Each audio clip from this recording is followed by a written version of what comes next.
Hey fellas, welcome to part 1 of HobbyBoss's 1/18th scale AV8B Harrier 2. Now this is going to be a build for a buddy of mine, and we've talked about me building it for him for a long time, and he finally got it to me. Apparently it took a long time to get it shipped in from the Far East. So yeah, I'm finally doing it. I'm really looking forward to this one. Now, there's not a lot out there on the interwebs and on YouTube about building this kit. I know there's a couple forums with some guys building it that are really going all out. Now, from what I understand, there are a lot of issues with this kit. One of the main ones being that the cockpit is too far forward, and some of the guys online are changing it and moving it back farther. Now, I'm not going to try to go down that rabbit hole with this one. Once you start doing that, and then other things change, and it just gets to be a big mess. And I'm not willing. It's not going to be fun for me to do this if I have to do all those things. Now, if you've been watching my channel for a while, you know that I'm not a big accuracy guy, and my knowledge of airplanes is limited. Yes, I build scale models, mostly of airplanes, but you know, I don't know any of the technical stuff, and a lot of times I don't even know what parts are what. So I just enjoy building them and creating what I think is a work of art. My work of art may not be considered by many to be works of art, but that's what I think of it as. So now I am going to do some detailing because the details in this kit are just really lackluster. They're almost non-existent, especially in the cockpit area. It's a shame. But it'll be like a canvas for me to do some detailing. However, as far as the big stuff, again, I'm not going to go into you know, changing the cockpit. It is what it is. So I think it'll still turn out to look pretty cool. So enough of that. Let's get on with the video. All right, fellas. So here is going to be my modeling life for the next month. Ringo, don't eat that. You can see how big this stuff is. What I don't like about this is the way it's packaged. They come in bags. A lot of these sprues are just loose like this in bags, and it's kind of hard to tell what part is what. And I don't read Chinese or Korean or whatever that is, so I don't know if that's a number or what. But take a look at the Sidewinder missiles there. Holy cow, I don't think I've ever built a Sidewinder that big. But yeah, and like these white parts are kind of like, they almost look like a glow-in-the-dark. They're not glow-in-the-dark, but they're like almost a translucent creamy white. Kind of weird. But there it is. There's not a lot of detail on this. We'll take a look at this and we'll look at it a little bit later. But here's the cockpit, and there's just, you know, for a kit this big, there's really, the detail's totally lackluster. And Clone Fox 80 was mentioning screw holes in the bottom of the fuselage that need to be plugged, and now I see what he means. You've got these big screw holes down here. There's a lot of screws that go with this, so not only do you glue it, but you also screw it. So, you know, it shouldn't be that big of an issue to plug them, but still, it's kind of weird. Guess they don't trust glue on something this big, but I don't know. I built big stuff before. So anyway, there's just like a brief overview of the size of the parts and what you get. So let's take a look at some other stuff. So one of the first things I want to tackle are these big windscreen and canopies. Now the windscreen looks pretty good. So let's turn on some light. So the windscreen looks pretty good. This came in when I opened it up, it was already broken off, and it looked like it was attached right here. So I did have to sand that down a little bit. I may have to do a little bit more work on it. But these are really thick, which isn't typically good with model kit windscreens because they look kind of fake. However, it's going to come in handy because here's the canopy. And they've got a seam line, a very faint seam line running along the top, which is no big deal. I can take care of that, no problem. I do that all the time. They've also got a little bit of this is like molded incorrectly, or it looks like it was, I don't know, but there's like an edge right here that needs to be taken care of and sanded down. So again, not great, but I can take care of it. And that's actually off of the clear part. So even if I do make a mistake, I can still correct it and fix it with some kind of filler. However, the big issue is the det cord that they have molded into the the inside part of the canopy. Now this is raised pretty heavily, and you can see the window is distorted right around where this raised portion was molded in. It just looks like crap. And in reality, I think these are white. So I've got a picture here. Turn out the light so you can see it on my iPad. You can see the det cord right here. And it looks like it's white and it's pretty thick.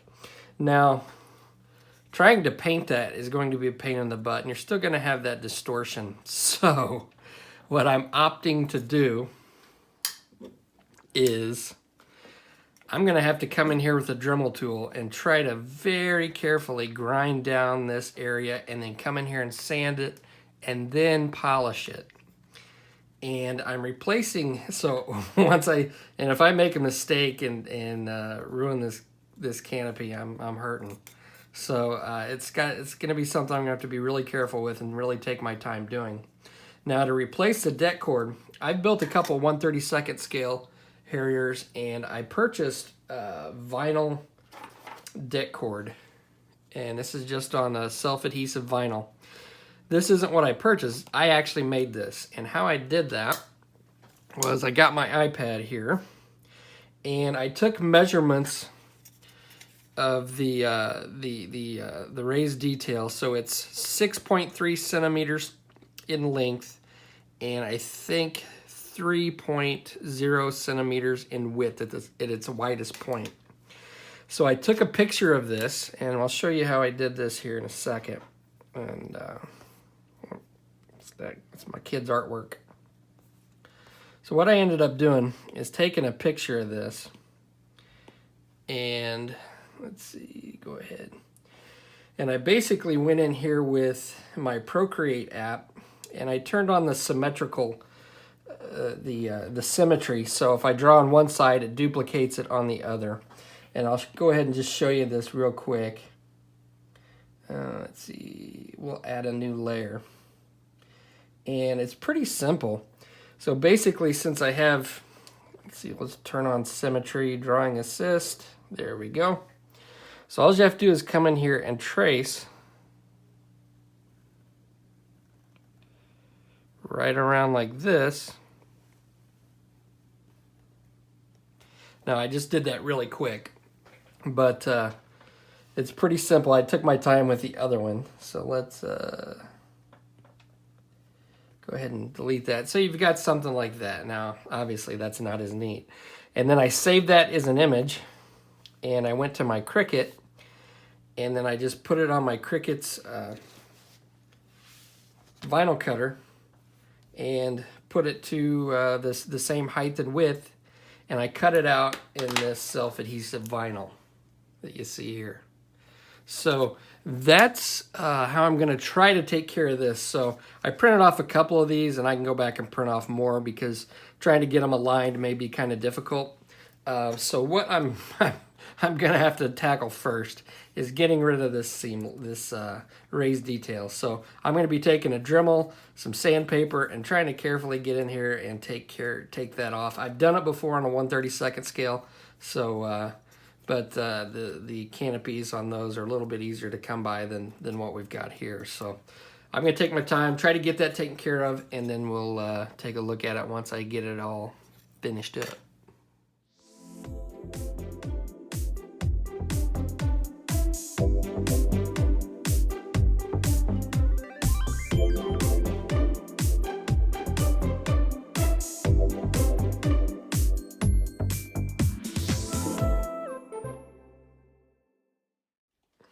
All right, fellas, I've got the canopy all polished up and ready to go. I've got one little bitty nick in here, like right there, but I don't think it's going to be too noticeable. Got a few dog hairs in here. Ringo's in here shedding. But I'm good to go on the canopy so far. Now, I got online yesterday and looked at another guy's build that's on the internet. It's not on YouTube, but it is online in one of the forums. And he just used the molded in det cord and painted it and then scraped the paint off around it. And yeah, you can do that. But my issue was with all that distortion that you saw earlier, and I don't recall if his was that distorted, but this one was really bad. So that's why I decided to go ahead and just sand off all this detail.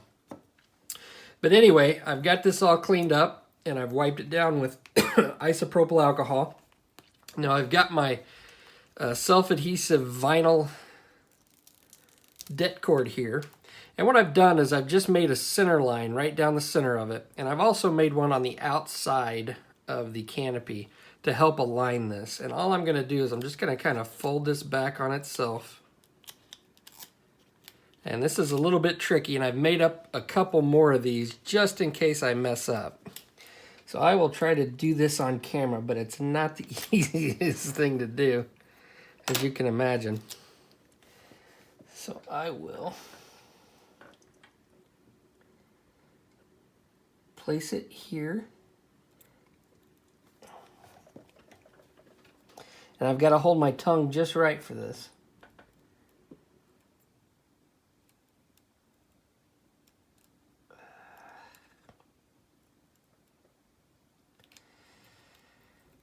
Okay.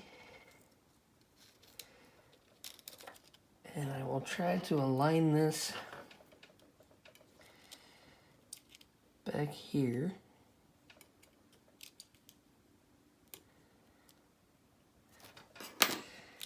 And then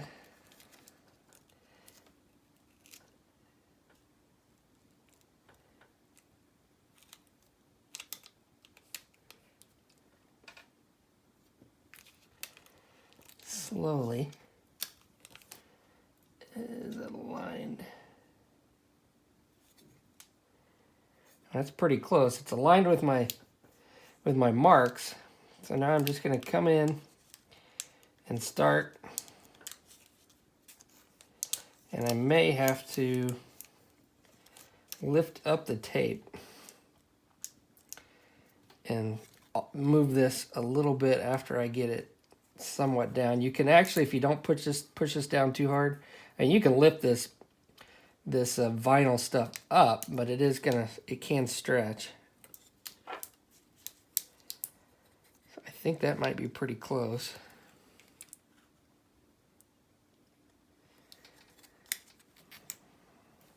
And again, I may have to do some alterations.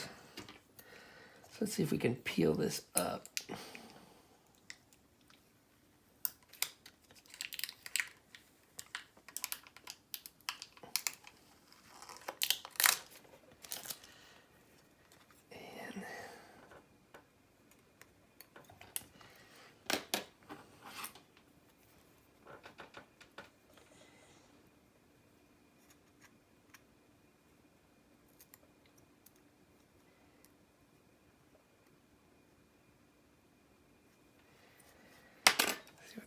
Like that is pretty close. That actually looks pretty good. So now I'm just going to go along, and you can see where it isn't completely stuck down here. It looks like this is off just a little bit. And try to get in here and maneuver this so it doesn't crank up like that. Oh man, it's really stuck on there. I don't want to really scratch up the canopy after all that work I did to get it unscratched. There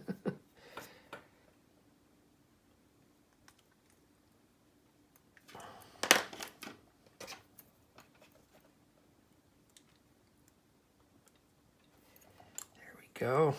Get that crank out of there. Now it is going to connect to a little piece down here, and I'm going to run another piece, straight piece, right along here because the det cord comes up. So when they eject, I assume this blows off the canopy, just shatters it.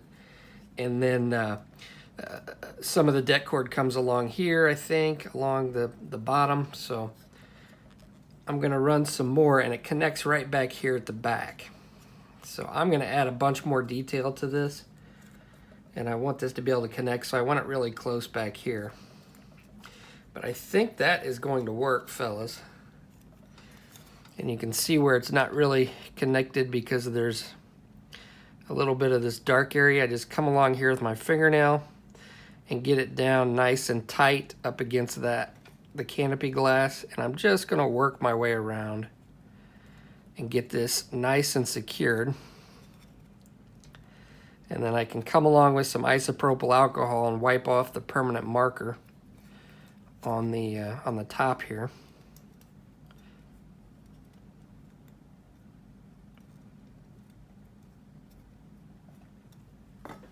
Grab a paper towel and I'll show you how easily the permanent marker comes off with some IPA. So we'll go ahead and wipe this off. And there you go. There is my deck cord on the canopy. All right. So hopefully that helps out if you want to go my route. If not, there's other ways to do it, but I think this is going to look pretty good. Okay, so step one in this build is going to be the intakes, the intake, and this big engine, which again, the detail, it's almost just toy-like. So, I mean, this isn't going to be shown anyway, so I'm not going to mess with trying to super detail this part. But this is the first step that they show you, and then they go on to the main wheels, which I've started putting those together, and they're actually pretty cool. And then the cockpit area, which that's a whole issue in and of itself. So let's take a look at this intake. Now, I've heard that this should go back a little bit farther. It's a little too flat, but I don't know that it's going to make that much of a difference. But they've got these ejector pin marks. I always say that incorrectly. I call it ejection or injection. Ejector. I don't care. Screw it. Ejector pin marks right here, real big ones, which they're pretty shallow. I can fill those in, just kind of a pain in the butt. And then they've got the fan blades that connect here. There's a lot of moving parts in this kit.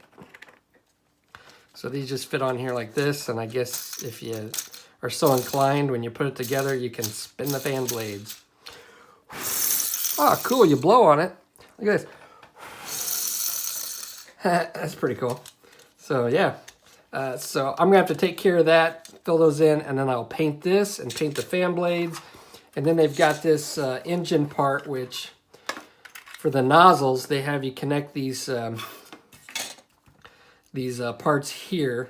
You got the front engine nozzle thing, and then this part. So I guess when you turn one nozzle from the outside, all of them move. So that really wasn't that difficult to put together. They've got this little plastic rod that fits through, and I just put a teeny bit of extra thin just to keep it in place, but yet not glue the inside part of it. And then those just fit on here like so. Like so.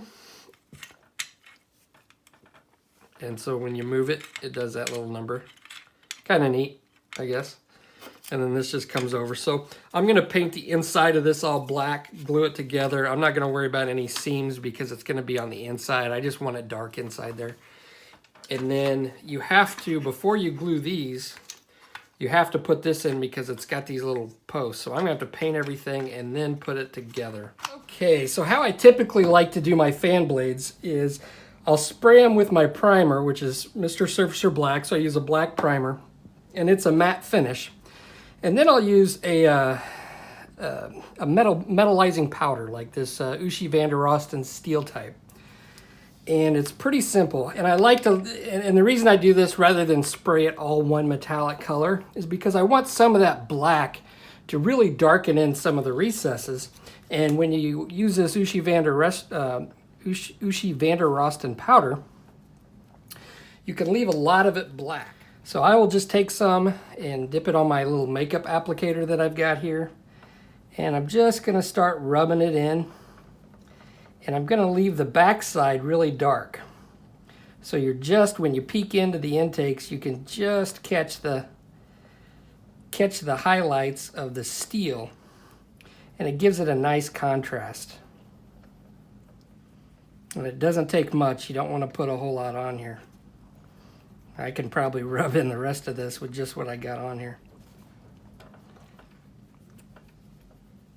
And this really needs to be on a matte surface so it has some something to grip onto.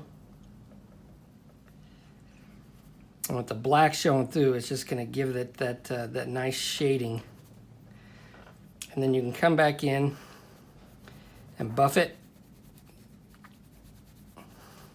And you can even use your fingers. Now, you don't want to put a gloss coat over this, so this is one of those things that you do and then you leave it. And because you're not going to be handling it, because it's going to be inside the intake there, you don't have to worry about it rubbing off, which can happen. But if you go ahead and spray a gloss coat over this, what happens is it dulls it down and makes it almost useless.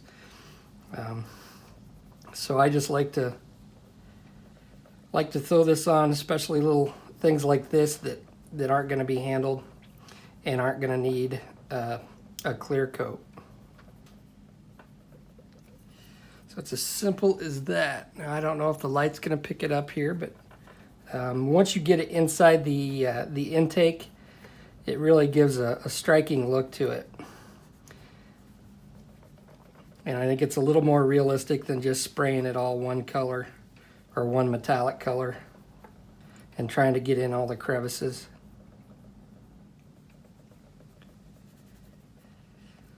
So that's all there is to it. I'll go ahead and finish the rest of this, get this rubbed in, and then the actual sides of the intake are almost ready to be painted. I've got those primed in black as well, and I'll show you how I do those.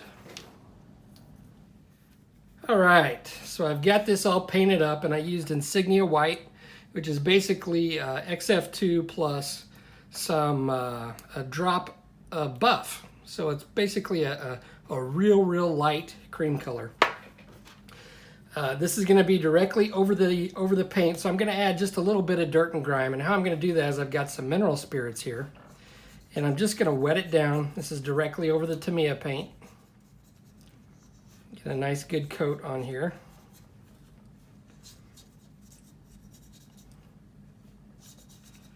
And then I'll take some smoke colored, which is almost black with a little bit of blue in it. And I'm just going to hit it in different areas and just let it flow. And I'm going to do that over the whole thing. I want it real light, just to add a little bit of grime. Come in here and I'm just going to play with it a little bit.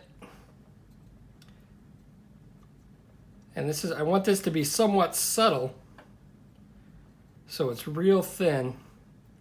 And I'm just going to let it flow with the mineral spirits. Now you can come back and work with this, and you can wipe it all away with some more mineral spirits. So don't worry about messing up at this stage. And again, if you want just a clean white intake, well then you don't really need to do this. But I'm going to dirty this up and weather it. So rather than trying to get in there and do this after I get it painted, I want to go ahead and try to get as much of this hard to mask off stuff painted right away.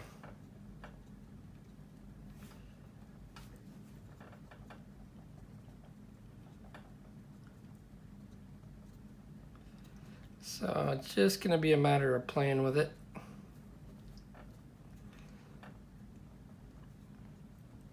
Then once this dries, if there's something that I don't like, I'll come back with some more mineral spirits in my brush and just take away some. I might even add some more, just depending.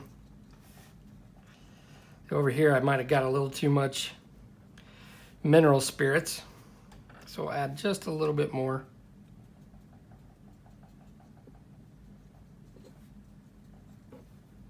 Same thing over here. Might be a little too much. I might actually get a bigger brush as well. So let's get my weathering brushes out.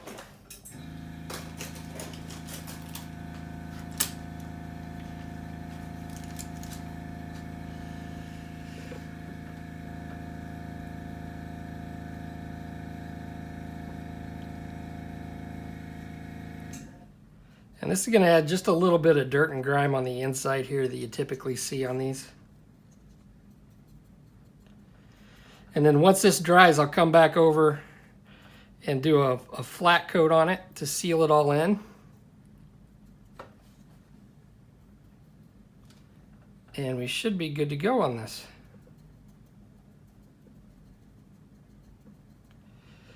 All right, and then I'll do the same for this little part.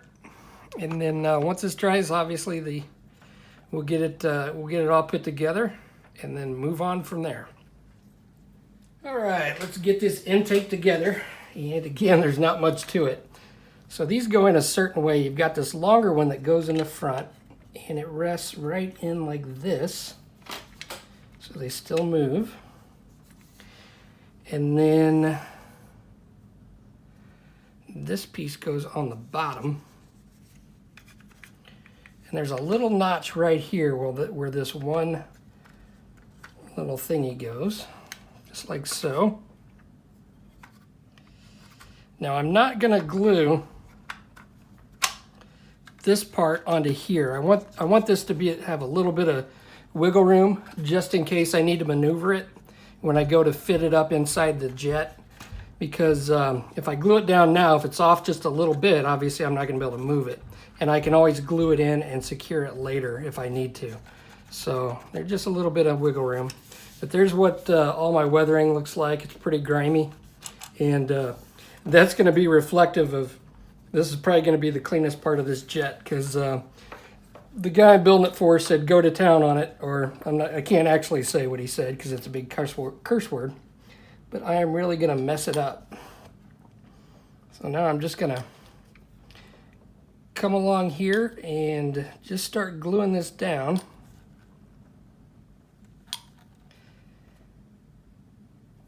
With my Tamiya extra thin quick setting. And the walls of the plastic are so thick that I should get a really nice bond. Ooh, look at that. Tamiya extra thin gets everywhere, fellas. Want to make sure these are still movable. And that's the thing when you get these moving parts, is you don't want to use this stuff too liberally around movable parts because they'll get stuck. Now this, when I glued this in, I glued the post in to the other end of the post, just with a very little bit amount of Tamiya extra thin, so it's still movable. I think. There we go. So the fan blades still move. It's kind of cool. I get a kick out of that. So I will continue gluing these down, and this part of the build should be completed. All right, so I'm finishing this up, and I will show pictures of it all together at the end. On the next exciting episode, I'll tackle either the cockpit or the landing gear, which should be fun because I'm gonna have to do a lot to the cockpit. The landing gear should be pretty easy. But it is kind of cool how it all moves, and there's shocks and springs and stuff. So appreciate you watching, and I will see you on the next episode, fellas.